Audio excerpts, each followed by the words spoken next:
In this video, we're going to show you guys how to make artichoke parmesan. None of that eggplant parmesan, artichoke parmesan. So stay tuned.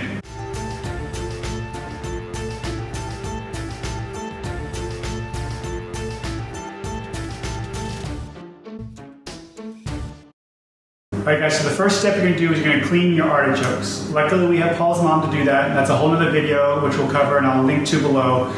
But that's going to be your first step. So you get a bunch of cleaned artichokes. Then we're going to cut away and Paul's going to show you how we fry them. Essentially, you're dusting them with flour, dipping them in egg batter, and frying them up in batches until you have a couple platefuls here. And we don't let anything to go to waste. Just so you know, we actually fry up the stems as well. So you can do that as well. We'll show that when you in the cleaning video, but nothing goes to waste. So we're going to show you real quickly how we fry them up, and then we come back. Okay, Paul's going to show us how we fry these artichokes. So you take them from, first off, they're in a bag, guys, with shaken in a bag with flour. We use almond flour this time, and this is a slice. Put it in the egg mixture, which I'll tell you what's in the egg mixture now, and then put it in oil.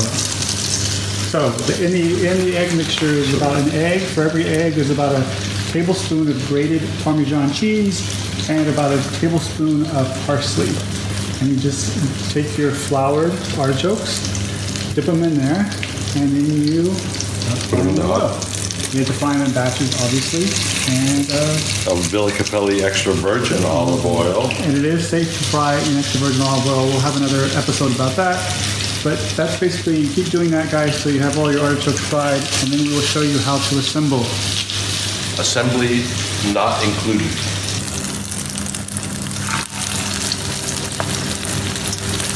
Okay guys, so we're back now and we're going to show you how you assemble. Very simple. First, your ragu sauce. And actually I made this yesterday, so this is, again, kind of another video, but you cook down your tomato sauce with your meat, so it becomes really, really dark and flavorful. I always add a tablespoon of our sun-dried tomato spread, basically in place of tomato paste. That actually adds a lot of flavor to it as well. But whatever kind of favorite tomato sauce you want, and then you're going to just put a light layer of that, guys, on the bottom of your pan. And it's very much great if anybody's ever made eggplant parmesan. After you know, it's pretty much the same steps. So we have a nice light layer of some tomato sauce, and then you basically just add in your fried artichokes. Alright guys, so this is the final artichokes going into this layer. You see, you're basically just bunching them up as close as you can until you get a nice even layer of your fried artichokes.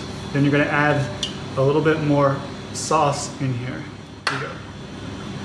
You don't want it too saucy because then it becomes a little too wet. I mean, you're just kind of drizzling it in here, and it'll all combine when you're cooking.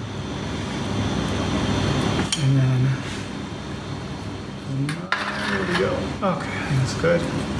We'll spread it out with my hands, which are washed.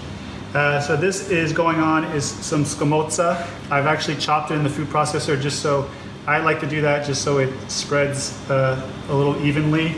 You're not left with one big chunk of cheese when you're eating it or cutting into it.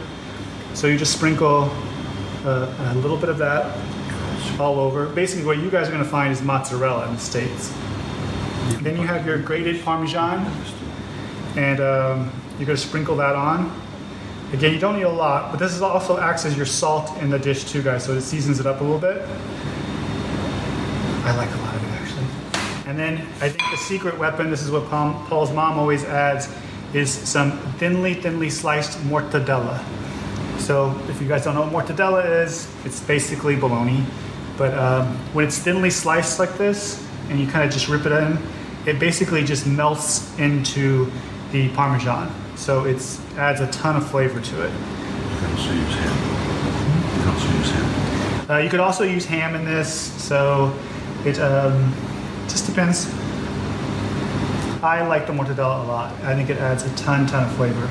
You could, and the strips aren't super important. You can be a little rough with it. Sometimes if I'm really lazy, I'll throw the mortadella in when I chop up the scamozza or mozzarella, just so that it's all kind of evenly spread, but this is more traditional to what his mom does. Then another quick, just light layer of tomato sauce.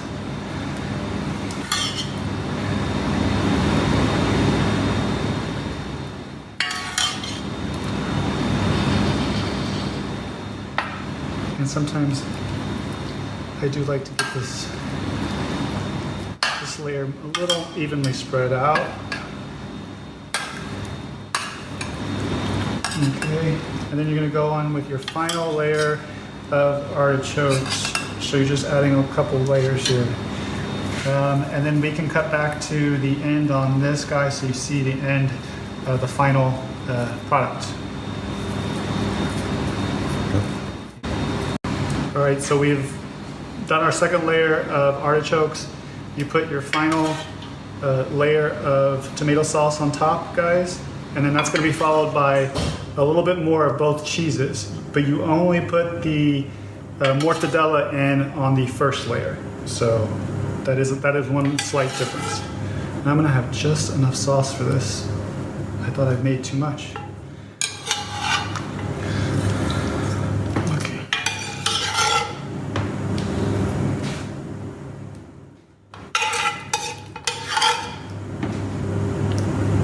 Again, you don't want to do too much. And not too much of the scamozza on this top layer because it becomes then one giant crust of cheese on top, which... Scamozza, by the way, is just slightly aged, like by a couple of days, mozzarella. Mozzarella, yes. It's just hard mozzarella, so it's not as runny. And not as wet. That's why even when you're making pizza, it's very rare, unless you ask for really mozzarella on pizza. You don't really use mozzarella on pizza. You use scamozza, which is not as wet and won't soak the dough. Yes.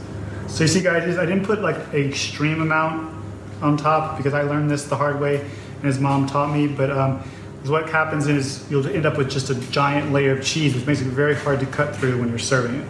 So you just want a little bit on top to finish it off. And then that's pretty much it. You pop this in the oven and you cook it for about 350 for 30 to 45 minutes until it gets nice and brown on top and the sauce is nice and cooked through, and then we'll show you the finished product. All right, guys, so it's done. I'm gonna show you what it looks like coming out of the oven. So I'll get a close-up of that. Nice and crusty, nice red. So that's how you make artichoke Parmesan. So guys, I'll have the written recipe, a link to it down below. I know we kind of went through ingredients sort of fast, so we'll have the written ingredients. Hit subscribe, all those good things, and we'll catch you on the flip side.